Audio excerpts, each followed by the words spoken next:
All Kerala tailors association Kandassankadavu unit സമ്മേളനം നടന്നു. Karamukku SNGSHS സ്കൂളിൽ നടന്ന സമ്മേളനം ജില്ലാ കമ്മിറ്റി അംഗം ബിന്ദു ഷാജി ഉദ്ഘാടനം ചെയ്തു. യൂണിറ്റ് പ്രസിഡന്റ് CD ജോസ് അധ്യക്ഷനായി. യൂണിറ്റ് സെക്രട്ടറി ജിത സുനിൽകുമാർ പ്രവർത്തന റിപ്പോർട്ടും, ട്രഷറർ ജോളി ഢെന്നി വരവ് ചെലവ് കണക്കും, ഏരിയ സെക്രട്ടറി ബിന്ദു ജോസ് സംഘടനാ റിപ്പോർട്ടും അവതരിപ്പിച്ചു.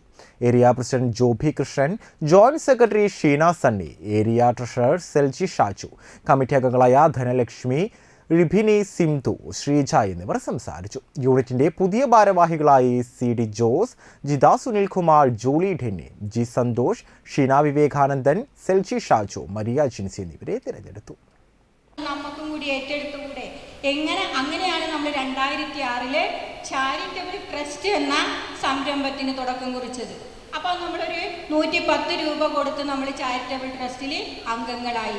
ഒരു അംഗം മരണപ്പെട്ടാൽ 5000 രൂപയും അവകാശി മരണപ്പെട്ടാൽ 3000 രൂപയും കൊടുത്തും കൊണ്ട് നമ്മളായ സംരംഭത്തിന് തുടക്കം കുറിച്ചു.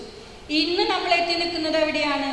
ആ സംരംഭം ആ മേഖല പടുത്തു ഉയർത്തി വന്ന് 2020 വന്നപ്പോൾ ട്രസ്റ്റ് സ്വാന്തന പദ്ധതി ട്രസ്റ്റ് സ്വാന്തന പദ്ധതി എന്ന് പറഞ്ഞ് നമ്മൾ 360 രൂപയ്ക്ക് തുടക്കം കുറിച്ചും കൊണ്ട് ഒരു ദിവസം ഒരംഗത്തിൽ നിന്നും 1 രൂപ മാറ്റി വെച്ചും കൊണ്ട്